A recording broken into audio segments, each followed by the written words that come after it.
سرکار نے فلاح انسانیت کے لیے جو دوسرا کام کیا نا، وہ لوگوں کو احساس دلایا ہے کہ اگر غلطی ہو جائے تو تم نے بندوں کے سامنے اپنے آپ کو کلیئر نہیں کرنا، تم نے تو رب کے سامنے اپنے آپ کو کلیئر کرنا، اللہ کے سامنے تم نے بچنا ہے کہ میرا گناہ معاف۔ اور حضور احساس پیدا کرتے تھے۔ بخاری شریف میں قبیلہ غامدیہ کی اس عورت کا تذکرہ موجود ہے جو خود آئی تھی، کوئی گرفتار کر کے نہیں لایا تھا، از خود آئی۔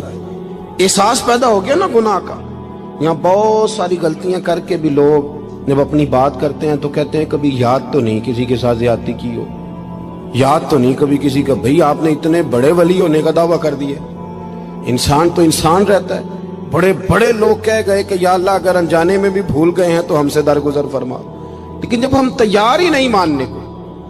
حضرت انس بن مالک کہتے ہیں وہ خاتون آئی، کوئی پکڑ کے نہیں لایا، کسی 14 دنوں کے ریمانڈ پہ نہیں اسے منوایا گیا، اسے وہ خود بخود آئی اور کریم محبوب علیہ السلام کے سامنے جب وہ کھڑی ہوئی تو اتنے درد سے میں نے کم لوگ روتے دیکھے ہیں جس درد سے وہ روئی۔ عرض کرنے لگی حضور میں غلطی کر بیٹھی ہوں، مجھ سے زنا ہو گیا، مجھے پاک کر دے۔ تو محبوب کریم علیہ السلام نے فرمایا تو کیسے ثابت کرے گی تو نے گناہ کیا؟ یعنی مجرم کو ثابت کرنا پڑ رہا ہے کہ میں گناہ گار۔ یہ وہ کمال ہے کہ انسانوں کو احساس ہونے لگے کہ یہاں ہم غلط ہیں۔ جب اعتراف جرم ہوتا ہے، جب بیماری کی تشخیص ہوتی ہے تو پھر اس کا علاج بھی ہو جاتا ہے۔ حضرت انس بن مالک کہتے ہیں وہ عرض کرنے لگی حضور میرے پیٹ میں ناجائز بچہ ہے۔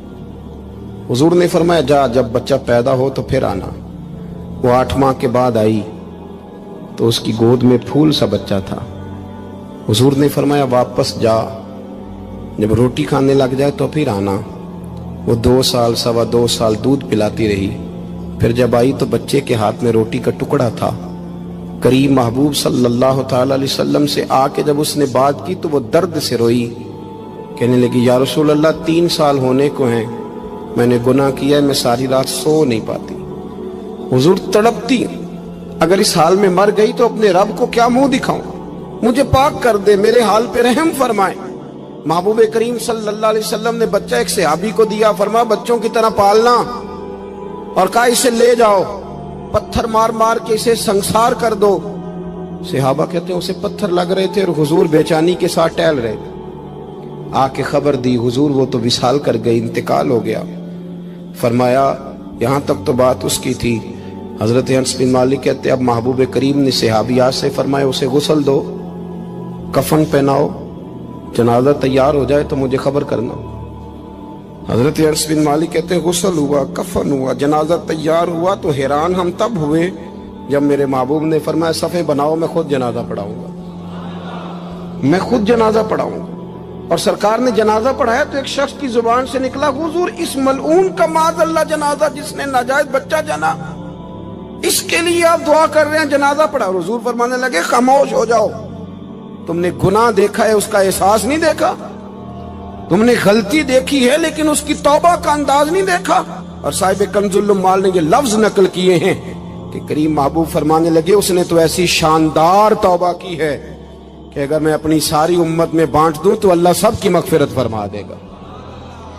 احساس جب پیدا ہو جاتا ہے نا اپنے دل کے اندر کہ یہاں میں غلط ہوں، ان العبد اذا اعترف ثم تاب تاب اللہ علیہ او کما قال نبی صلی اللہ علیہ وسلم، رواہ مشکات۔ حضور نے فرمایا جب کوئی بندہ کہتا ہے نا اللہ میں بھول گیا تھا، اور پھر وہ توبہ کرتا ہے تو رب اس کی توبہ کو فوراً ہی قبول فرما لیتا ہے۔ پہلی بات یہ کہ عقائد کو مضبوط رکھیں، مضبوط عقائد۔ اور یہ جو آج کل ایک اور ماحول چل رہا ہے کہ تھوڑا ادھر کو تھوڑا ادھر، عقائد وہی درست ہیں جن کی تشریح شیخ عبدالحق محدث دہلوی نے فرمائی، عقائد وہی درست ہیں جن کی بابت حضرت مجدد الفسانی لکھ گئے، اور ان سب کو اگر کھلا کر کے بیان کیا تو امام احمد رضا فاضل بریلوی نے بیان کیا۔ انہی بزرگوں کی باتوں کو کھول کر ہمارے سامنے رکھا۔ مضبوط عقائد کی زندگی گزاریں۔ اور دوسری بات اگر کبھی کوئی غلطی ہو جائے پھر اس کا احساس پیدا کریں، پھر اس سے توبہ کریں۔ تیسری بات جو فلاح انسانیت کے لیے بڑی ضروری ہے وہ یہ ہے کہ تھوڑا احساس پیدا کریں دوسروں کا۔ میری زندگی میری ذات سے شروع ہوتی ہے، میری ذات سے۔ میرے سے ہنس کے بولو، میری بات مانو، میرے پیچھے چلو، میرے آرام میں خلل نہ آئے، میری طبیعت کے بھئی آپ کی طبیعت کے مطابق چلیں تو پھر تو آپ بہت بڑے خود غرض ہوئے کہ آپ نے صرف اپنے لیے سوچا۔ محبوب کریم کا کمال یہ تھا کہ حضور نہ دوسروں کا بڑا احساس فرماتے تھے۔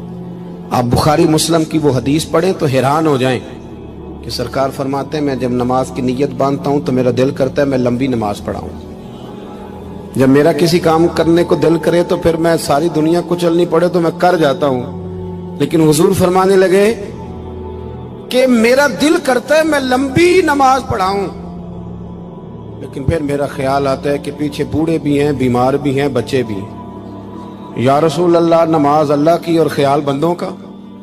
فرمایا میں بوڑھوں، بیماروں اور بچوں کا خیال کرتے ہوئے اللہ کی نماز کو مختصر کر دیتا ہوں۔ احساس جب طبیعت ہمارے ہاں نا تیزی کے ساتھ احساس ختم ہوا ہے، تیزی کے ساتھ ہم نے اتنی نفی شروع کی۔ ہمارے تو اہل تصوف میں اللہ ماشاءاللہ اب تربیت کا طریقہ یہ ہے کہ صرف میں ہوں، میرے سوا کوئی بھی نہیں، حالانکہ طریقت تو اس کا نام تھا کہ میں نہیں باقی سارے۔ اللہ تبارک و تعالیٰ نے انسان کے لیے سارا کچھ بنایا، هو الذی خلق لکم ما فی الارض جمیعا، فرمایا زمین میں جو کچھ ہے سارا تیرے لیے بنایا۔ کسی کو آپ نوکری پہ رکھتے ہیں، اس کے ساتھ معاہدہ یہ ہوتا ہے کہ یہ تجھے رہنے کے لیے مکان دیا جائے گا، 3 وقت کا کھانا دیا جائے گا، 2-3 دفعہ پینے کو چائے ملے گی، اور اتنی تنخواہ ہم ہر مہینے تمہیں ادا کریں گے، اور پھر ڈیوٹی یہ ہے کہ یہ مشین ہے، اس پر تم نے صبح 8 بجے سے 4 بجے تک کام کرنا ہے۔ اب وہ شخص کیا کرتا ہے؟ وہ تنخواہ بھی وصول کرتا ہے، مکان پہ بھی قبضہ کر لیتا ہے، اور وہ 3 وقت کھانا بھی کھا لیتا ہے، چائے بھی پی لیتا ہے، اور مہینے کے بعد تنخواہ بھی وصول کر لیتا ہے، پر مشین پہ کھڑا نہیں ہوتا۔ تو اس کا مالک اسے رکھے گا؟ بولتے نہیں آپ حضرات، رکھے گا، اسے چھٹی کرا دے گا۔ وہ کہے گا تو کتنا عجیب آدمی ہے کہ اب جو مطالبات تیرے تھے وہ سارے پورے ہو گئے، اور جو میرا مطالبہ ہے وہ تو نے پورا ہی نہیں کیا۔ اختلاف ہو جائے گا، جھگڑا ہو جائے گا، مالک ناراض ہو جائے گا۔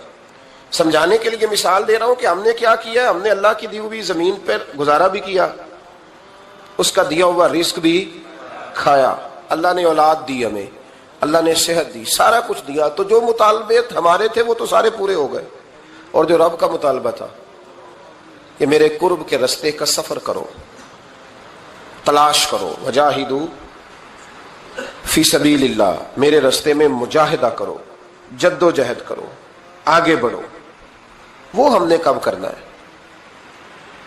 وہ اس کی منصوبہ بندی کب ہوگی؟ اللہ کے قرب کا رستہ طے کرنا۔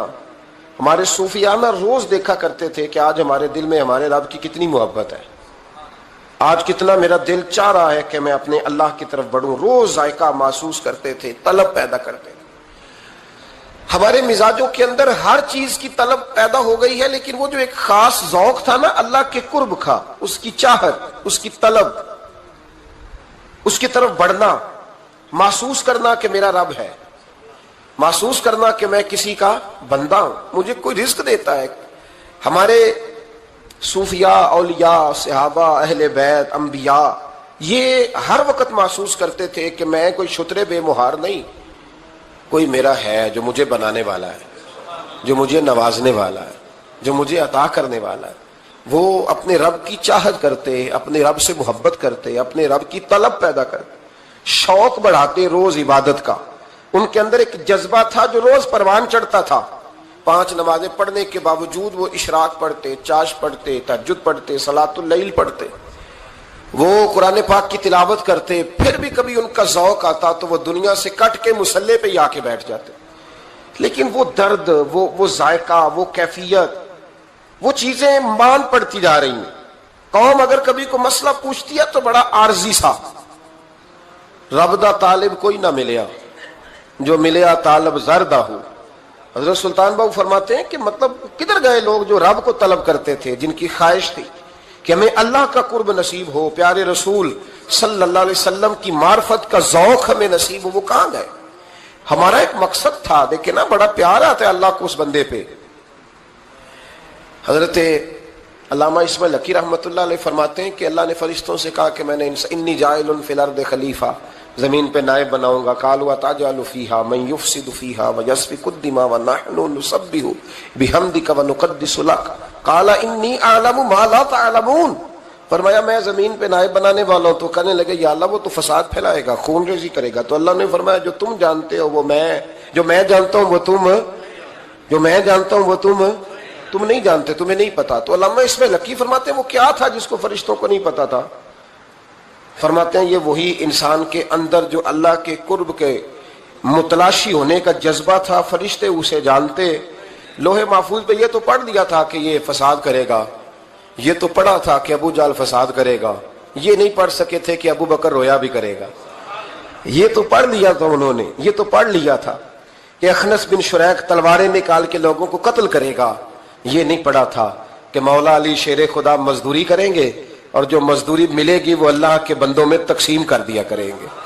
یہ تو انہوں نے پڑھ لیا تھا کہ ابو البختری، ابو لہب یہ لوگوں کے گلے کاٹیں گے.